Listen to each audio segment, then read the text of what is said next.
dear student. I hope you are doing well. I am Madam Gracious Kanziani from Educare Tanzania. We are proceeding with our chemistry series session, and my student, we are proceeding with our amazing topic, which is ionic theory and electrolysis. And in this topic, we have already covered the concept of ionic theory. We have already covered the concept of electrolysis.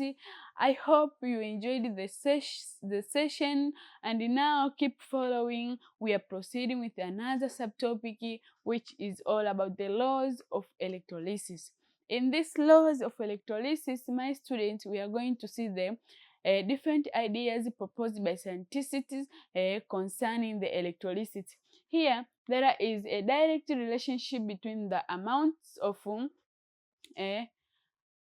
the product formed at the electrode and the quantity of electricity that is passed through the electrolyte. Kwamba katika hizi law of electrolysis tunaangalia ule uhusiano uliopo baina ya ile electric current, the quantity,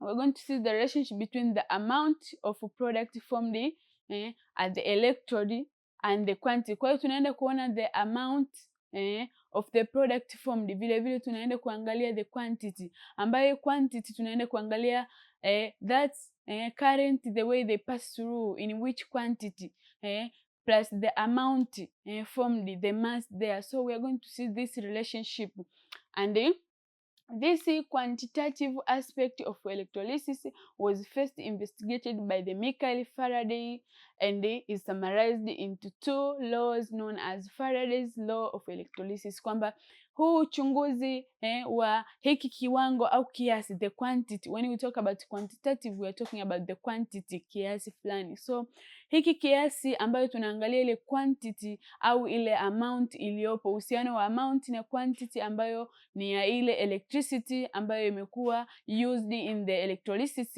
mechanism or reaction. Now ilikuja kuwa investigated, ilifanywa uchunguzi na huyu mwana science ambayo ni Michael Faraday, na akaja na idea akaisummarize kwa kupropose the laws of electrolysis, ambayo alikuja na two laws of electrolysis ambazo zilikuwa named or zilikuwa known as Faraday's laws of electrolysis. So my student, we are going to deal with these laws of electrolysis, whereby we are going to start with the first laws of Faraday electrolysis. But the two laws of electrolysis help to determine the quantity of substance liberated during electrolysis. Kwamba hizi law zilitusaidia au zinatusaidia kujua ni kiwango gani au ni kiasi gani cha umeme ambacho kilikuwa liberated wakati wa electrolysis, ni kiasi gani cha umeme ambacho kimetumika, ni kiasi gani cha umeme ambacho kimetolewa wakati hii electrolysis inaendelea kutake place. Now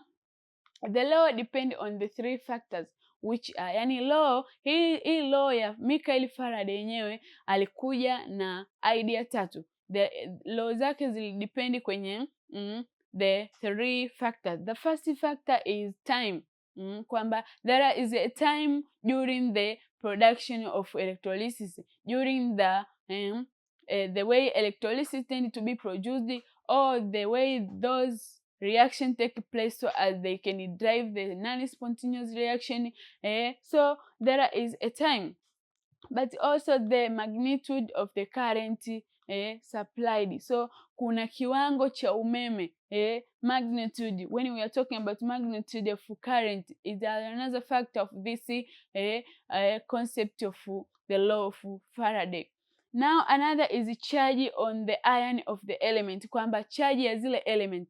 We have seen the dissociation of ions, we have seen the interchange of the univalency, monovalent, bivalent and so forth, na tuliona katika sessions zilizopita. So you can see this scientists investigate and come up with the three factors whereby can it describe the relationship which are there between the amount of the product formed during the electrolysis, also the quantity of the electric charge produced or liberated during the electrolysis.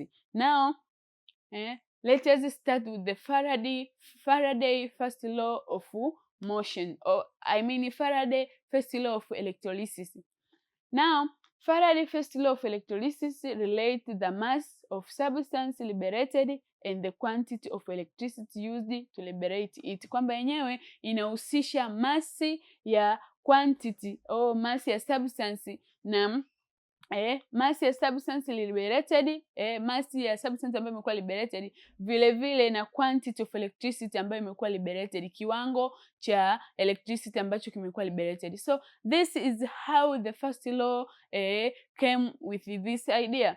Now the law states that the mass of a substance liberated at or dissolved from an electrolyte electrode during electrolysis is direct proportion to the quantity of electricity passed through the electrolyte, kwamba kiwango cha masi ambacho kimekuwa liberated na ni direct proportional na quantity ya electricity ambayo imekuwa produced wakati wa electrolysis. So we can see the relationship between the mass and the quantity of electricity is directly proportional. This is according to the first laws of Faraday first law of electricity. In alternative way, you can state this law as follow, that this law stated the mass of a substance produced or dissolved at an electrode during electrolysis is directly proportional to the mole of electrons transferred at that electrode. Kwamba tuliona kwamba there is some amount of those electrodes, some amount of copper electrodes, copper metals, they tend to dissolve, to be deposited. The mass of cathode tend to increase due to deposition of cathode, due to deposition of copper electrodes. So we are going to see that this substance liberated or dissolved during electrolysis inaenda kuwa proportional, direct proportion to the moles of electron ambazo ziko transferred at the electrode. Ina maana when we talk about proportional, direct proportion means that if the one increase, also the one increase too. If the compound decrease, also the another will decrease. That is the relationship between proportion, direct proportion.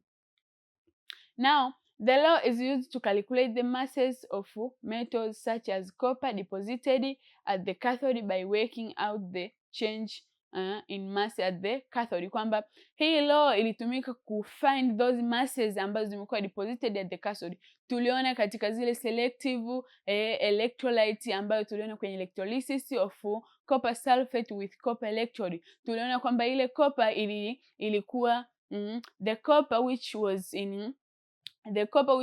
in iron, in iron form, discharged into solid, but also those, that solid copper tend to dissolve again. So at the same time there is accumulation or deposition of copper at the cathode, kwa sababu ile copper at the cathode ilikuwa converted again into the iron na ikatokea deposition at the cathode. So this law can help us to find or to identify or to calculate the masses of metals such as copper deposited during the cathode by working out of the change in the mass of the cathode. For example, if the initial mass of copper is 63,680 gram and the final mass is 33,705 gram. Now the mass of copper deposited is equal to take the 63.705 minus 63.685, means that the mass deposited is equal to take the final mass minus initial. Unachukua ile mass ambayo imekuja kudeposit pale, unatoa na ile mass ambayo ilikuwepo. So you can see that you are going to have the difference of masses, the mass before deposited and after deposited. Kwa hiyo tutakuja kuona kwamba tunachukua ile final minus initial, then tunapata amount, au tunaweza kuidentify the amount of copper deposited at the cathode. Now something to note is the quantity of electricity is measured in coulombs, kwamba quantity of electricity tunaiongelea hapa ambayo ndio ile the quantity ambayo ndio quantity that is produced during the electrolysis, it is measured in coulombs. Kwa hiyo ile current the quantity of electricity inakuwa measured in coulombs. So these coulombs can be used at the SI unit. And 1 coulombs in the quantity of electricity charge that passes through a given point in a circuit when a current of 1 ampere flow for 1 second. Kwamba kumbe when we talk about coulombs zenyewe the 1 coulombs is the quantity of electric charge. Kwa hiyo tunaongelea ile electric charge ndio inaenda kurepresent 1 coulombs, ambayo electric charge ina pass through a given point of in a circuit when a current of 1 ampere flow in a 1 second. So the current is measured in the ampere, which is denoted by capital letter A, and the time is measured in second, which is denoted by small letter s. Now here is the simple result for the verification of the Faraday first law of electrolysis. So you can see here you have a current, you are given your current which is made up of ampere, and the unit is represented by capital letter A. Here we have a time, but we have a quantity of electricity which is made up of coulombs. Also we have the charge in mass, kwamba hizi ni change in mass, kwamba ndo ile mass liberated, the amount liberated.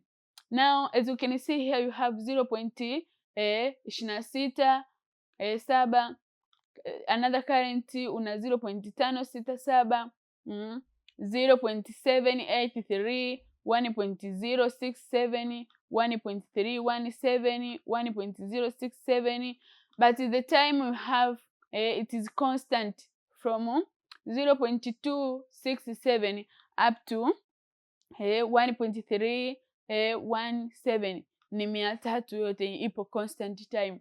But ukija kwenye quantity of electricity ipo 80, 170, 235, 320, 395. And when you come in change in mass, they tend also to vary. We have 0.025, 0.049, 0.074, 0.099, and so forth. Now, how can we prove the relationship or the law of the first Faradays, which show that the mass liberated is directly proportional to the quantity of the electric produced? Now, here, when a current of 0.267 ampere is passed for 300 seconds, the quantity of electric charge which is Q that passes is calculated from, kwamba ili kuweza sasa kutafuta ile the quantity of electric passed through or passes through during the electrolysis process or mechanism. Now we have to use this question that Q which is the quantity of charge is equal to IT, whereby I is current ambayo inakuwa represented by ampere, capital letter A, and T is our time which is represented by second, small letter s. Now in order to have Q, you are going to times to multiply 0.267 ampere times 300 second. So you are going to have the quantity the quantity of electricity passes during the electrolysis. Now here is the SI unit which is coulombs, or you can write ampere s, ampere second, or you can write coulombs is okay. Hapa tunazingatia vizio, so kizio cha electric quantity ni coulombs, or unaweza ukaandika this one ampere na second. Ampere ikistand for the for electric current, alafu S ikistand for the time which is the second. Now when the quantity of electricity passed is doubled, the amount of copper deposited almost doubled. What does it mean? Kwamba kumbe the quantity ikiwa doubled means that the mass of copper will be deposited itakuwa pia doubled, kwa sababu tumeona kwamba the mass liberated is direct proportion to the quantity of electric passed through the electrolyte. So kama mass itakuwa deposited kwa kiwango fulani, mean that electric energy or electric quantity itakayokuwa produced au itakayokuwa liberated during the electrolysis, it will be the double the same with the mass of the substance. Now a graph showing the mass of copper deposited against the quantity of electricity passed is a straight line passing through the origin is shown in the figure below.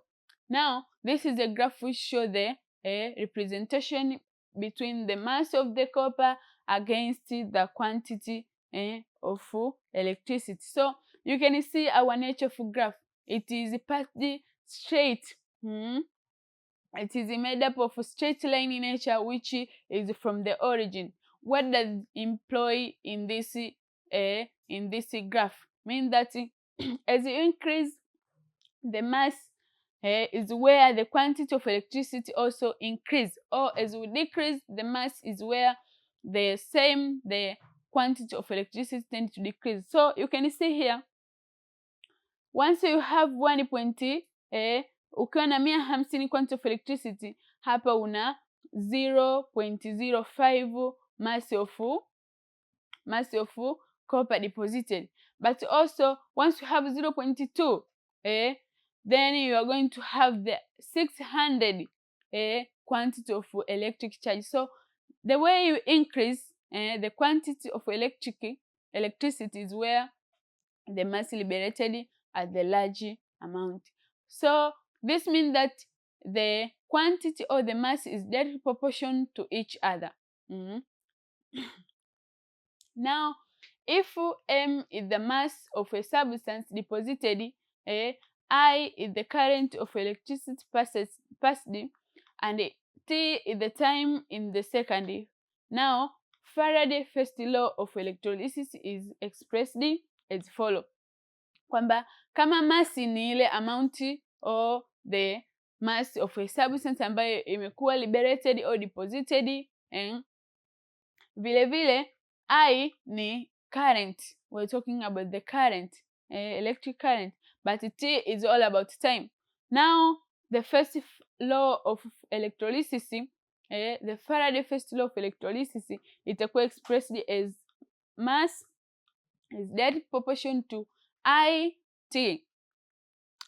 But this proportionality symbol we can remove it by replacing with Z. So the mass of the first Faraday law is equal to the this Z, which is the proportionality symbol, and IT. But what does this Z mean? Z means that it is a constant known as electrochemical equivalent. That is what Z represents. But others, M is the mass of the substance produced or consumed in grams, kama tulivyoona kwamba ni ile mass ambayo inakuwa produced or consumed. Vile vile I is the electric current in ampere. Hii tumeiona. So T is the time taken for deposition in second, kwamba muda ambao ulichukua muda ambao ile copper ilitend to deposit, ile deposition ilivyo take place, that time is where we are going to consider in this relation or in this laws of first Faraday's law. Now that's Z is equal to M over IT. Now in the next session we are going to see the more about Z, whereby Z is all about electrochemical equivalent. So we are going to see the different relationship, different reaction, formulas related with the electrochemical equivalent, with the electric current, with the quantity charge, with the mass, even time. And I hope my student, this is short this short concept of first Faraday law, you have mastered it, and I know you will keep watching it so as you can understand as much as possible. Thank you for watching. But before I sum up this concept of first Faraday law, here there is a task for you. Try to attempt it so as you can improve your understanding concerning the session. The question is, what do you understand about the first law of electrolysis? So my student, I know that because umepay attention, umesikiliza, umeelewa, so is where you can able to attempt the question. And though I advise you to go through the books, you will see a lot of concepts, a lot of material there, so as you can broaden your understanding and enhance it effectively. Now, my student, thank you for watching. This marks the end of our session today. Have a nice time. Keep watching EducateZ. Don't forget to subscribe and like and share this video with your friend so as everybody can learn. Bye bye. Have a nice moment.